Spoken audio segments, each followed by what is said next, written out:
सिंह बड़े ही अत्याचारी थे। प्रजा महाराज से बड़ी परेशान थी। महाराज का विशेष अंगरक्षक समर सिंह महाराज के स्वभाव और प्रजा के प्रति व्यवहार को पसंद नहीं करता था। एक दिन, बहुत हो गया महाराज का अत्याचार। लगता है महाराज को सबक सिखाने का वक्त आ गया है। मैं कुछ दिनों तक दरबार में नहीं जाऊंगा। मंत्री, समर सिंह कहाँ है? महाराज, अपने घर में पैर फैलाए सो रहा है। वो कई दिनों से दरबार में भी नहीं आया महाराज। वो हमारा फायदा उठा रहा है। उसे तुरंत दरबार में पेश होने की खबर भिजवाइए। जो आ गया महाराज। कुछ समय बाद समर सिंह राजमहल में पहुंच जाता है। हुक्म कीजिए महाराज, आपने मुझे याद किया। तुम अपने काम में ध्यान नहीं दे रहे हो। महाराज, मैं आपका विशेष अंगरक्षक हूं। मेरा कर्तव्य है हर समय आपके साथ रहना, परंतु आपको यह पसंद नहीं, इसलिए मैं दरबार में नहीं आता। दरबार में आना तुम्हारा काम है। जो हुक्म महाराज।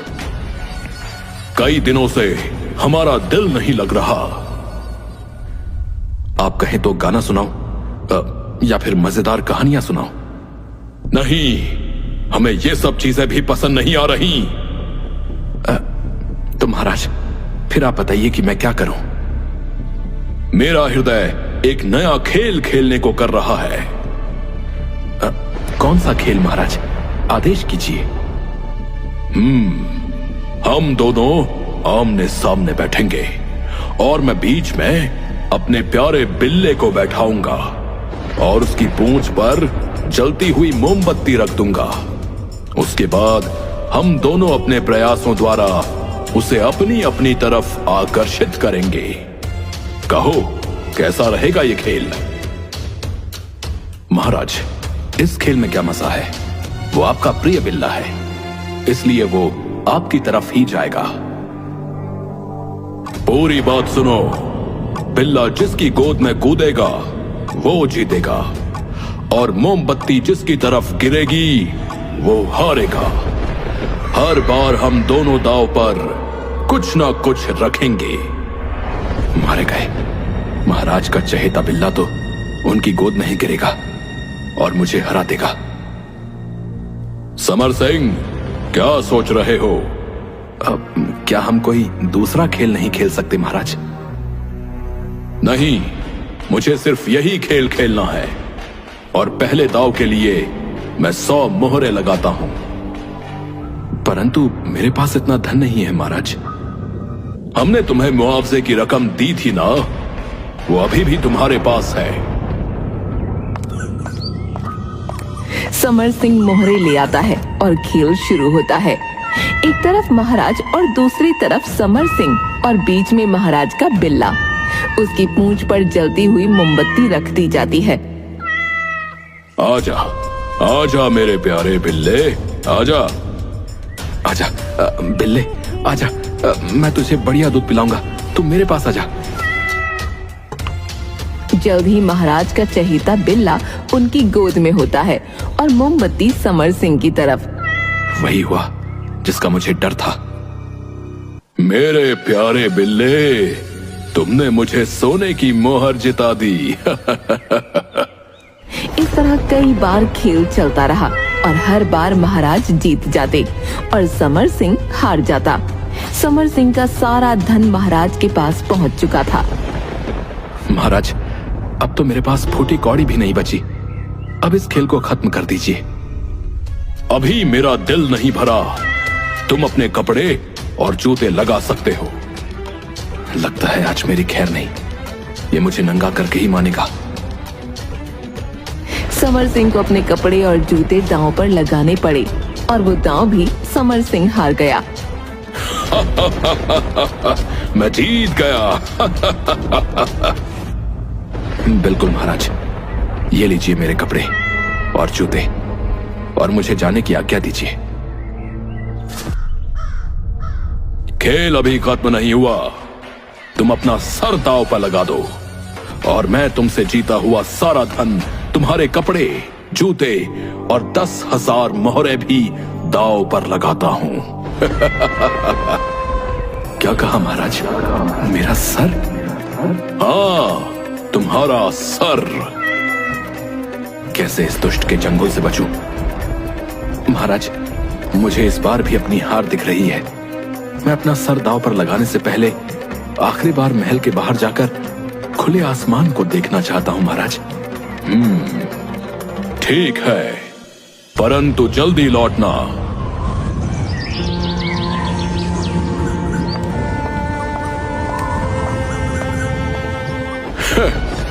कर लिए दर्शन? हाँ महाराज, अब समय नष्ट नहीं करके खेल को आरंभ करना चाहिए। दोबारा खेल आरंभ होता है। राजा ने बिल्ले की पूंछ पर मोमबत्ती जला दी और बिल्ले को बुलाना शुरू किया। आजा मेरे प्यारे बिल्ले, मेरे पास आजा। ले आजा, मेरे पास तेरे लिए उपहार है, आजा। पलक झपकते ही बिल्ले ने खेल की सारी बाजी पलट दी और वो उछलकर समर सिंह की गोद में जा बैठा। इस बार मेरी जीत हुई। महाराज, दांव पर लगा सब कुछ मेरा हुआ। ठीक है, ले लो ये सब। इस बार इस पूरे धन और तुम्हारे सर के बदले 40,000 मोहरें दांव पर लगाता हूं। जैसी आपकी इच्छा महाराज। महाराज फिर से हार जाते हैं और समर सिंह खुश होता है। समझ में नहीं आ रहा कि मेरा चहेता बिल्ला अब बार बार तुम्हारी गोद में क्यों कूद रहा है। लगता है तुमने बिल्ले पर कोई जादू कर दिया है। महाराज कई और दांव हार जाते हैं। मैं आगे इस खेल को नहीं खेलूंगा। महाराज, मैंने कोई जादू नहीं किया, बल्कि अपनी सूझबूझ से आपको हराया है। तुम सच बताते हो या मैं तुम्हें जेल में डलवा दूं? समर सिंह खुद को बचाने के लिए। महाराज, जब मैं महल से बाहर गया तब मैंने एक ऐसा जीव पकड़ा जो बिल्ली को सबसे प्रिय है। क्या? समर सिंह अपनी मुट्ठी खोलता है। चूहा, तुम बेईमान हो। तुमने हमें मूर्ख बनाकर खेल जीता है। सैनिकों, इस धोखेबाज को जेल में डाल दो। कल जनता के सामने इसे फांसी दी जाएगी। कुछ ही क्षणों में समर सिंह जेल में था। सच्चाई बताकर मैं बेवकूफ बना। मुझे राजा पर विश्वास नहीं करना चाहिए था। अब मुझे यहाँ से निकलने का रास्ता ढूंढना होगा। वो विचार करने लगा और कुछ देर बाद तरकीब मिल गई। कुछ देर बाद जब पहरेदार दिखे तो वो उनकी तरफ पीठ करके बैठ गया और जोर जोर से खुद से बातें करने लगा। हे प्रभु, मैं मौत से नहीं डरता, परंतु मुझे इस बात का दुख है कि मेरी मौत के साथ इस अंगूठी का रहस्य भी खत्म हो जाएगा। प्रभु, इस अंगूठी को हासिल करने में आपने मेरी मदद की थी। मैंने इसे लोगों की नजरों से बचाकर रखा, परंतु अब सब कुछ नष्ट हो जाएगा। समर सिंह की बात सुनकर पहरेदार एक दूसरे को रहस्यमयी निगाहों से देखने लगे। लगता है इसके पास कोई जादुई अंगूठी है। जल्दी से इस जादुई अंगूठी का रहस्य बता दे। इस अंगूठी के बारे में कोई नहीं जानता। यह अंगूठी रायगढ़ के बादशाह चंद्रभान को जो कोई भी सौंपेगा वो उसे अपना आधा राज्य दे देंगे और साथ ही अपनी खूबसूरत बेटी का विवाह भी कर देंगे। लेकिन अफसोस, मेरी मौत के साथ ये राज ही रह जाएगा और इसका फायदा किसी को भी नहीं मिलेगा। चारा तो मैंने फेंक दिया, अब देखता हूं शिकार उसे चुकता है या नहीं। तरकीब काम कर गई। राजा चंद्रभान का आधा राज्य और उनकी खूबसूरत बेटी से विवाह। वो अंगूठी इतनी कीमती है, परंतु वो बेकार चली जाएगी। समर सिंह सोने का बहाना करके लेट जाता है। क्यों ना हम ये अंगूठी ले लें? सही कहा, जल्दी से दरवाजा खोलो। दोनों पहरेदार कैद खाने का दरवाजा खोलते हैं और अंदर जाते हैं। पर लालचवश अंदर जाते ही दोनों अपनी अपनी तलवारों से एक दूसरे पर वार कर देते हैं और वहीं पर मृत्यु को प्राप्त हो जाते हैं। हो गया काम। पहले यहाँ से अपनी जान बचाकर भागता हूँ, बाद में राजा को सबक जरूर सिखाऊंगा। समर सिंह अपनी जान बचाकर वहाँ से भाग जाता है। अगले दिन मंत्री, उस धोखेबाज को हमारे सामने प्रस्तुत किया जाए। आज उसे सजा दी जाएगी। जी जी महाराज। मंत्री का आदेश पाकर सैनिक समर सिंह को लाने कैद खाने पहुँचते हैं। ये क्या, कैद खाने का द्वार तो खुला है, जरूर कुछ गड़बड़ है। कैद खाने के अंदर पहुंचकर हे भगवान, समर सिंह तो गायब है और ये दोनों यहाँ मृत पड़े हैं। हमें तुरंत महाराज को इसकी सूचना देनी होगी। स्थिति को देखते हुए तो ऐसा लगता है कि इन दोनों पहरेदारों ने ही एक दूसरे को मारा है। सैनिक महाराज के पास वापस पहुंचते हैं। महाराज, गजब हो गया महाराज, कैदी कैद खाने से फरार है और दोनों पहरेदार वहाँ मृत पड़े हैं। क्या बकवास है ये? महाराज, हम सच कह रहे हैं। वहाँ का दृश्य देखकर ऐसा लगता है कि दोनों पहरेदारों ने खुद एक दूसरे को मार दिया हो। लगता है उस चालबाज की चाल में पहरेदार फंस गए और एक दूसरे को मार बैठे। मंत्री, सेना की कुशल टुकड़ी उस दुष्ट की तलाश में भेज दीजिए और यदि वो खाली हाथ वापस आए तो हम उन्हें फांसी की सजा देंगे। जी जी महाराज। महामंत्री का आदेश पाकर सैनिकों की एक टुकड़ी खोज के लिए निकल पड़ी। दूसरी तरफ समर सिंह भागता हुआ एक पुरानी हवेली पहुंच जाता है। बस अब और नहीं चल सकता। आज रात यहीं गुजार लेता हूँ और कल आगे का सफर पूरा करूंगा। वो दस्तक देता है। अंदर से एक बूढ़ा व्यक्ति बाहर आता है और समर सिंह की हालत देखकर क्रोध में बोलता है। यदि तुम भीख मांगने आए हो तो तुरंत चले जाओ। हाँ, मेरे पास देने के लिए कुछ भी नहीं है। मैं तो खुद किसी तरह अपना जीवन व्यतीत कर रहा हूँ भाई। मैं आपसे कोई भीख मांगने नहीं आया हूँ, मैं तो आपकी मदद करने आया हूँ। मदद? कैसी मदद? महाराज के सैनिक तुम्हारी खाल उधेड़ने के लिए रवाना हो चुके हैं। मैं तो तुम्हारे प्राण बचाने के लिए यहाँ आया हूँ। महाराज के सैनिक? मैंने क्या बिगाड़ा है भाई किसी का? मैं गुप्तचर हूँ। किसी ने शिकायत की है कि तुम प्रजा को उनके खिलाफ भड़काते हो और महाराज को जानते हो कि वो कैसे हैं। परंतु मैंने तुम्हारे बारे में सुन रखा था, इसलिए मुझे विश्वास नहीं हुआ और मैं तुम्हारे प्राणों की रक्षा के लिए आ गया। तभी घोड़ों के पैरों की आवाज सुनाई देती है। अरे, लगता है महाराज के यमदूत यहाँ तक आ पहुंचे हैं। अब मुझे क्षमा कर दो युवक, मैं बिना वजह ही तुम पर चिल्लाया। भगवान के लिए मेरी मदद करो। सुना था कि ये राजा बड़ा ही दुष्ट है, परंतु आज देख भी लिया। वृद्ध व्यक्ति, फिक्र मत करो। अपने कपड़े उतार कर मुझे दे दो और तुम पास के जंगल में जाकर छुप जाओ। उससे क्या होगा? वो सब मुझ पर छोड़ दो। 2-3 दिनों तक उस जंगल में ही छुपे रहना, बाहर मत निकलना। ये लो कपड़े। तुम्हारा बहुत बहुत धन्यवाद युवक। अब देर ना करो और जल्दी ही यहाँ से रवाना हो जाओ। बुजुर्ग ने अपने कपड़े उतारकर समर सिंह को दे दिए और वहाँ से जंगल की ओर भाग गया। समर सिंह ने उस बुजुर्ग के कपड़े पहन लिए और अपना भेष बदल लिया। तभी राजा के सैनिक आ पहुँचे। क्या तुमने इस भगौड़े को देखा है? बिल्कुल देखा है हुजूर। कुछ दिन पहले ये व्यक्ति यहाँ आकर ठहरा तो था, लेकिन लेकिन क्या? हुजूर, आपने आने में जरा देर कर दी। उसकी लाश को शमशान में फूके पूरे 24 घंटे हो चुके हैं। वो कैसे मरा?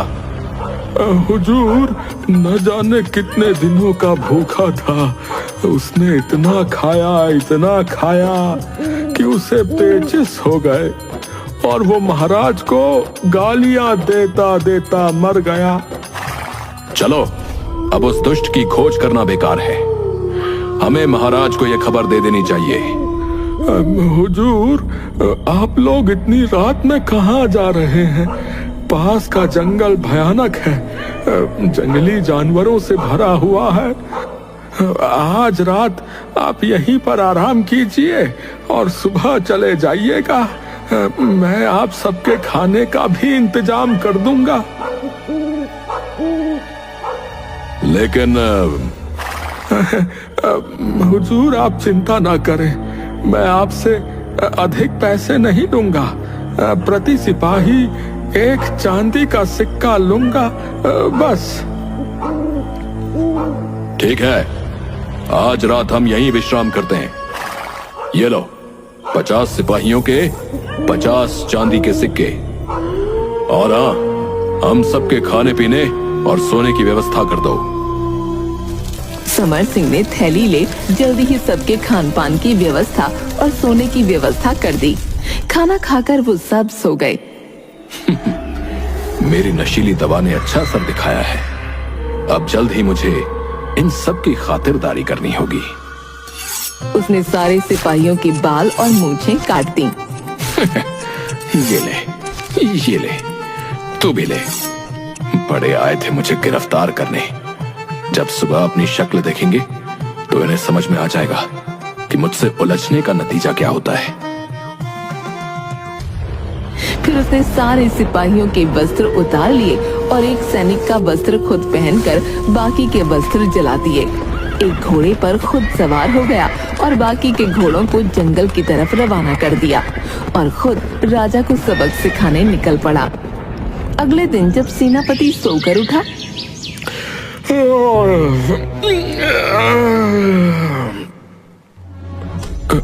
अरे, ये सब क्या है?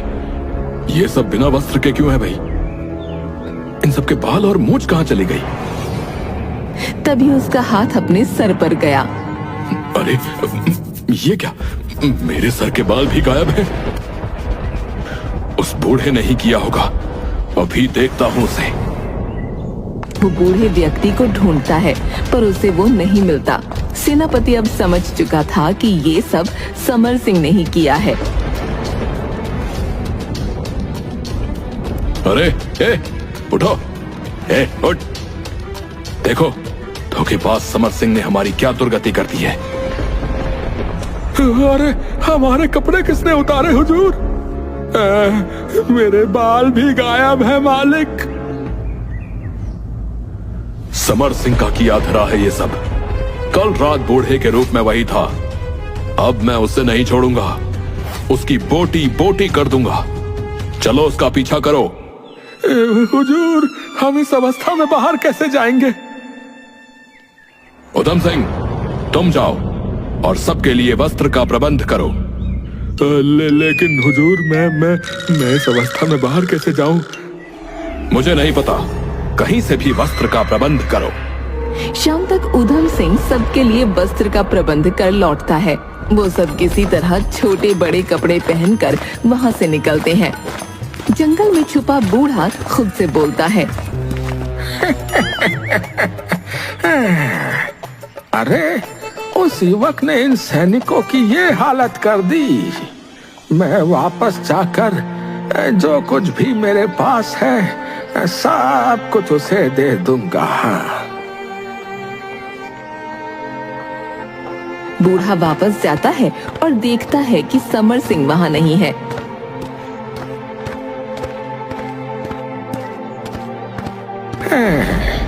लगता है वो दूसरों की मदद करने के बदले कोई कीमत नहीं लेता है। चलो भाई, भगवान उसे हमेशा सुखी रखे, यही प्रार्थना है। दूसरी तरफ कई दिनों की यात्रा के बाद सैनिक नगर वापस पहुंचते हैं।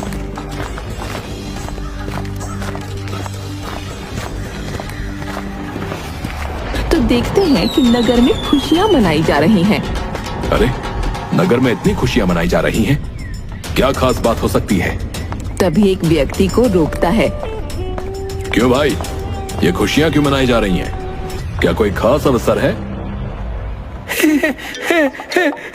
लगता है तुम किसी जंगल से आ रहे हो, वरना तो यहाँ का बच्चा बच्चा जानता है कि हमारे दुष्ट राजा के मरने की खुशी में पिछले 4 दिनों से त्योहार मनाया जा रहा है भाई। अब क्या कहा? महाराज का स्वर्गवास हो गया?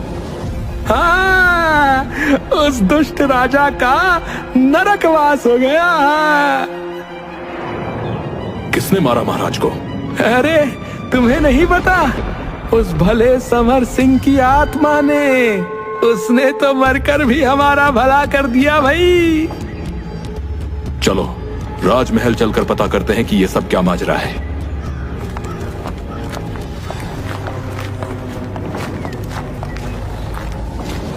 खड़क सिंह, तुम जिंदा हो? क्या मतलब मंत्री जी? अगर मैं जीवित नहीं तो आपके सामने कौन खड़ा है? लेकिन राम सिंह ने तो कहा था कि समर सिंह ने तुम सबको मार दिया। उस दुष्ट समर सिंह ने ही तो हमारी ये दुर्गति की है, और वो हमारे पंजे से भाग गया। आप जिस राम सिंह की बात कर रहे हैं वो तो हमारे ही साथ है। इसका मतलब वो समर सिंह ही राम सिंह का रूप धारण करके दरबार में आया था, और उस रात भूत बनकर महाराज को डराकर छत से नीचे गिरा दिया। आप क्या बोल रहे हैं मंत्री जी? कृपया कर हमें भी तो बताइए कि उस दुष्ट ने यहाँ आकर क्या किया, और महाराज की मृत्यु कैसे हुई? आज से 6 दिन पहले समर सिंह राम सिंह के रूप में दरबार में आया और उसने कहा, महाराज की जय हो। तुम कौन हो सैनिक, और दरबार में क्यों आए हो? क्या तुम्हें पता नहीं कि बिना आज्ञा दरबार में आना मना है? क्षमा चाहता हूँ महाराज, लेकिन मैं बिना वजह दरबार में नहीं आया हूँ। मेरा नाम राम सिंह है और मैं सैनिकों की उस टुकड़ी में शामिल था महाराज, जिसे आपने सेनापति जी के साथ समर सिंह को पकड़ने के लिए भेजा था। तो कहाँ है वो दुष्ट? मुझे बहुत दुख के साथ कहना पड़ रहा है कि सेनापति जी और बाकी के सारे सैनिक अब इस दुनिया में नहीं रहे। तुम क्या बकवास कर रहे हो? मैंने बिल्कुल सही कहा महाराज। उन सबको उस दुष्ट समर सिंह ने ही मौत के घाट उतारा था। मैंने संघर्ष करने के पश्चात उस दुष्ट समर सिंह को मार गिराया, परंतु वो इतनी आसानी से हार मानने वाला कहाँ था। मृत्यु के बाद भी वो भूत बनकर आया महाराज। क्या तुम क्या कह रहे हो सैनिक? भूत बनकर? जी महाराज, मैंने फिर भी हार नहीं मानी और उससे लड़ता रहा। अंततः उसे दुम दबाकर वहां से भागना ही पड़ा, और आपको दिखाने के लिए मेरे पास कुछ नहीं था, इसलिए मैंने उसकी लंगोटी ही निशानी के रूप में रख ली महाराज। दुष्ट समर सिंह की आत्मा शर्म से चुल्लू भर पानी में डूब मरी होगी कहीं। शाबाश राम सिंह, तुमने बहुत महान कार्य किया है। इस बहादुरी का तुम्हें मुंह मांगा इनाम दिया जाएगा। पहले हमें उस दुष्ट की लंगोटी तो दिखाओ, जिससे हमें विश्वास हो जाए कि वो मर चुका है। समर सिंह अपने पास से एक लंगोटी निकालकर महाराज को दिखाता है। बहुत खूब, हम तुमसे अति प्रसन्न हैं। तुम ये लंगोटी हमें दे दो। इसे देखकर हमारे दुश्मनों को हमेशा याद रहेगा कि हमसे उलझने का क्या परिणाम होता है। परंतु ध्यान से महाराज, ये कोई साधारण चीज नहीं है। ये एक भूत की लंगोटी है महाराज, भूत की लंगोटी। तुम चिंता ना करो और जाओ यहां से। महाराज ने समर सिंह को बहुत सारा धन देकर विदा किया और रात के समय वो लंगोटी अपने सिरहाने रखकर सो गए। तभी उन्हें एहसास हुआ कि जैसे कोई उनके पास आकर खड़ा है। महाराज भूत से बचने के लिए महल से बाहर भागते हैं। बचाओ बचाओ, कोई समर सिंह के भूत से मुझे बचाओ। अरे बाप रे, समर सिंह का भूत ये कहां से आ गया? जो भी तुम्हें बचाने की कोशिश करेगा वो भी मेरे हाथों मरकर भूत बन जाएगा। मैं तुम्हें जीवित नहीं छोड़ूंगा। भूत की बात सुनकर सैनिक महाराज को बचाने की जगह खुद की जान बचाकर वहां से भाग जाते हैं और महाराज भूत से बचने के लिए भागते हुए महल की खिड़की से नीचे गिर जाते हैं।